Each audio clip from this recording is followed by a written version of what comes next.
함께 기도 드리심으로 아침 묵상 시작하겠습니다.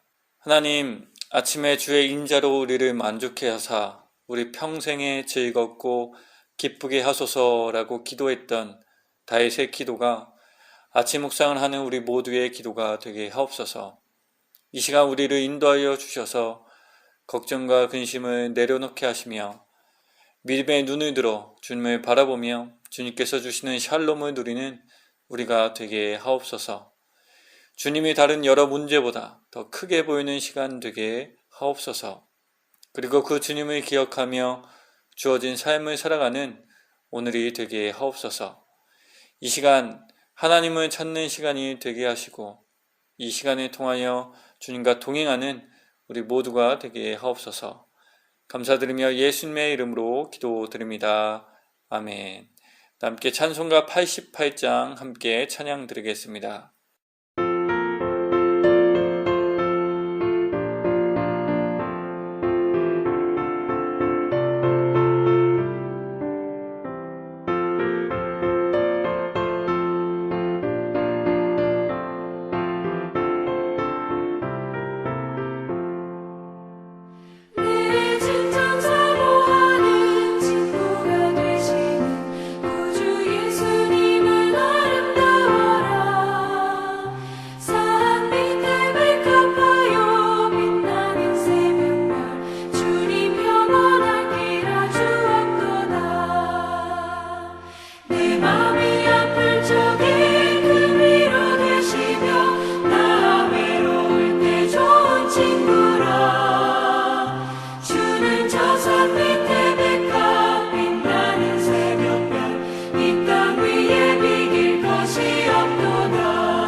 함께 찾아보실 하나님의 말씀은 사도행전 5장 40절에서 42절까지의 말씀입니다. 사도행전 5장 40절에서 42절까지의 말씀 다 찾으신 줄 알고 받들어 봉독하겠습니다.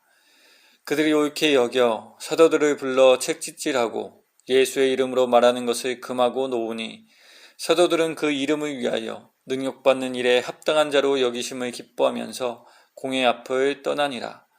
그들이 날마다 성전에 있든지 집에 있든지 예수는 그리스도라고 가르치기와 전도하기를 그치지 아니하니라.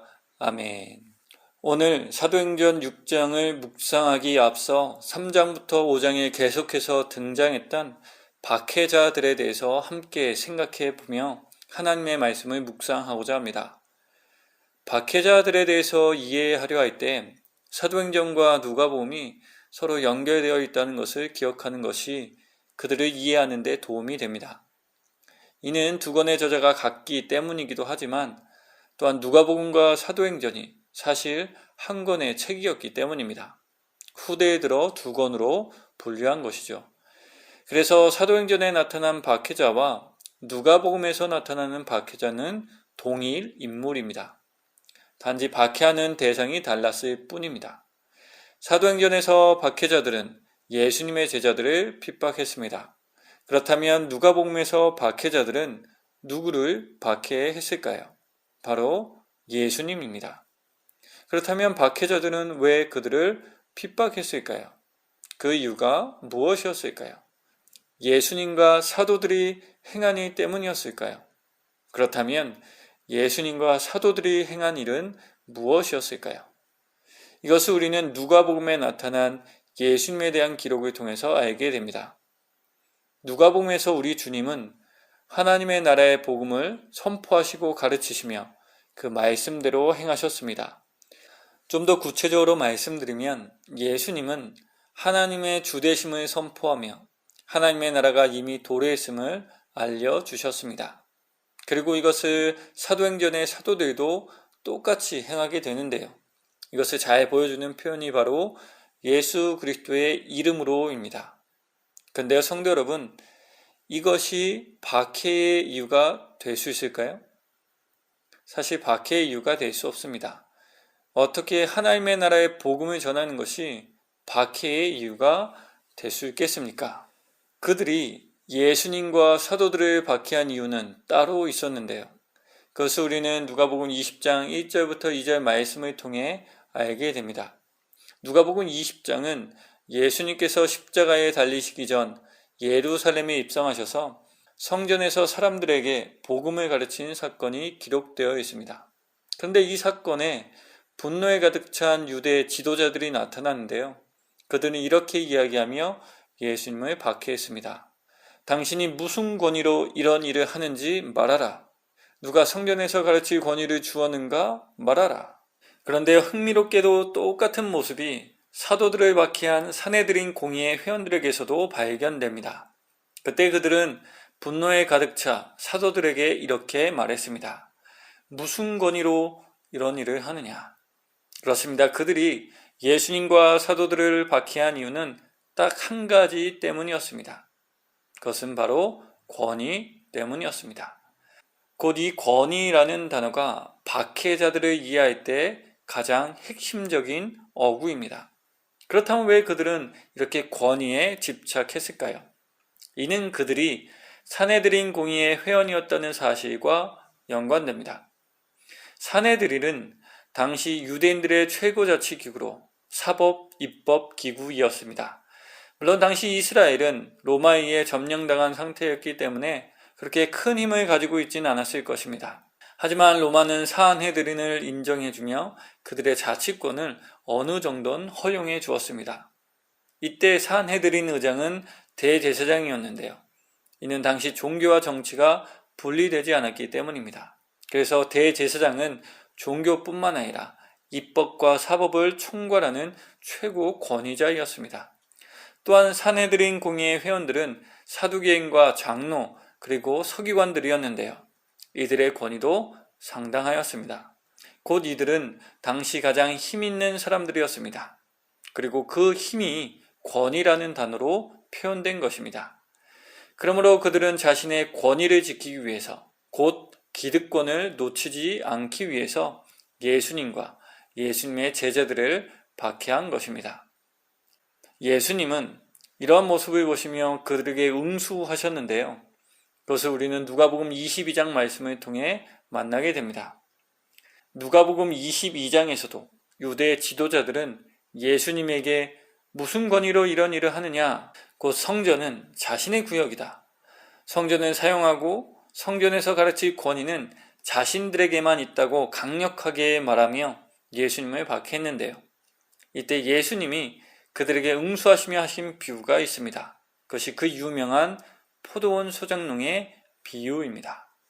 이 비유에서 포도원의 소작인들은 소작세 내는 것을 싫어하여 주인이 보낸 사람들을 다 죽입니다. 이에 주인은 마지막으로 아들을 보냅니다.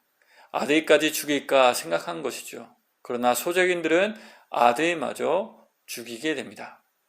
이 비유에서 주인은 하나님이십니다. 포도원은 이스라엘이고요. 소작이는 유대 지도자들을 가리킵니다. 또한 주인이 보낸 하인들은 예언자들을 가리키며 마지막으로 보낸 아들은 예수님이십니다. 그리고 이 비유에서 소작인들이 주인에게 소작세를 내는 것은 주인의 주권을 인정하는 것입니다. 곧 하나님의 주되심을 인정하는 것이죠. 그러나 소작인들은 하나님의 주되심을 거부하며 보낸 사람들을 다 죽입니다.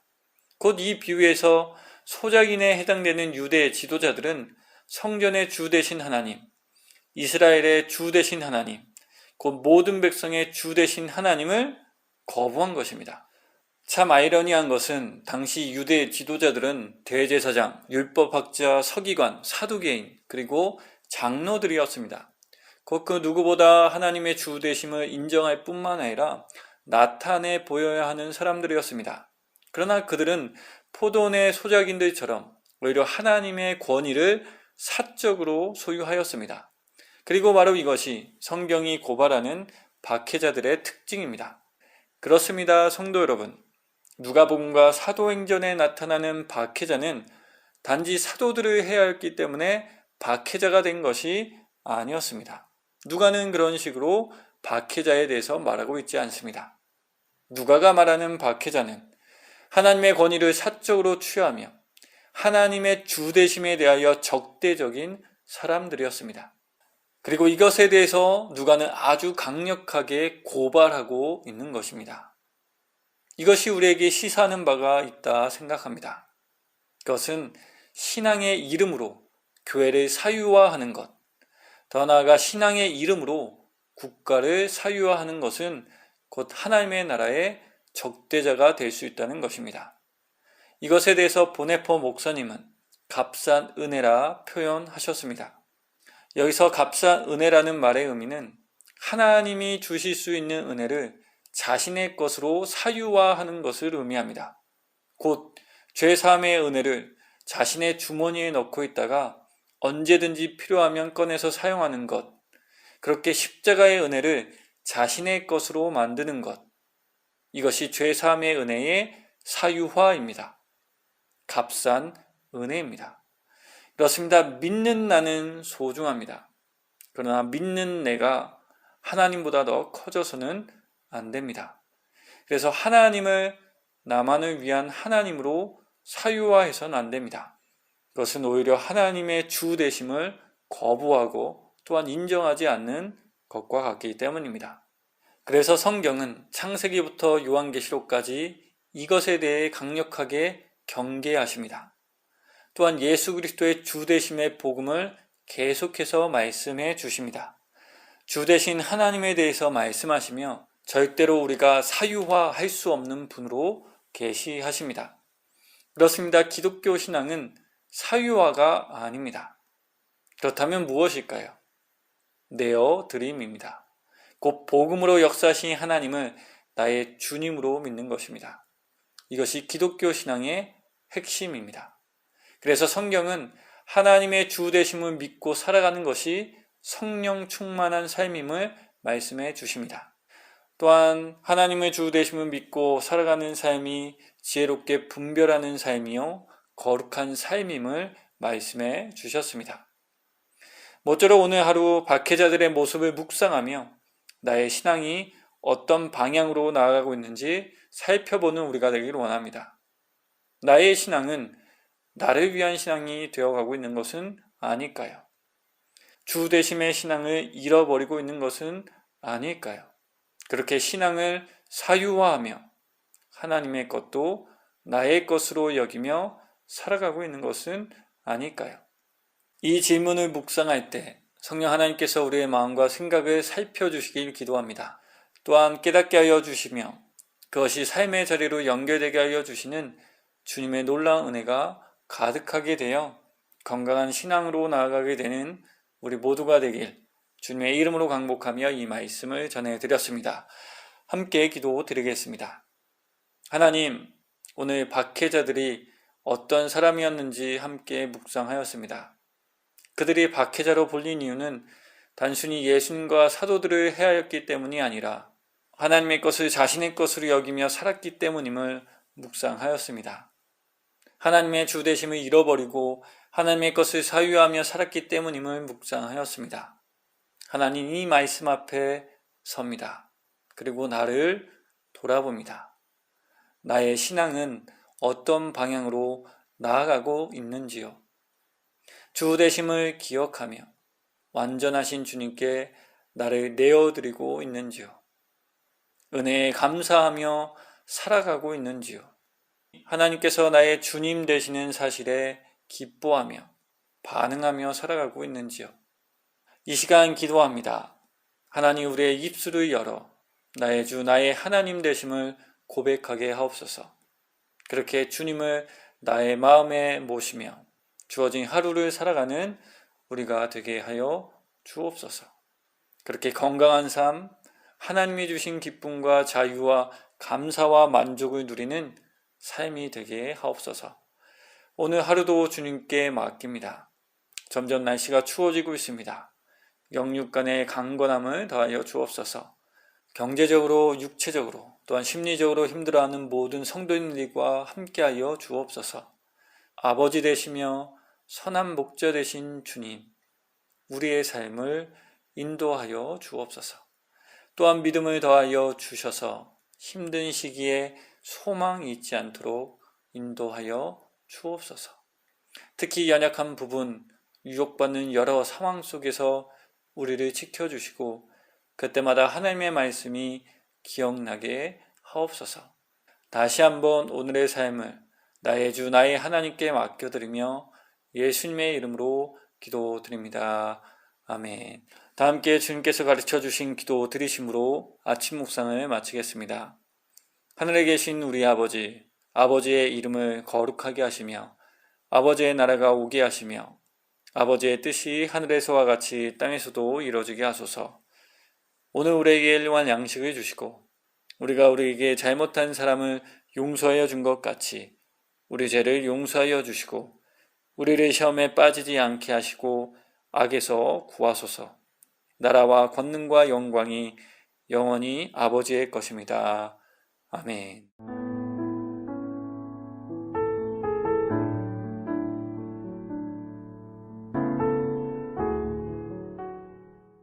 (16장) 이욥이 대답하여 이르되 이런 말은 내가 많이 들었나니 너희는 다 재난을 주는 위로자들이로구나.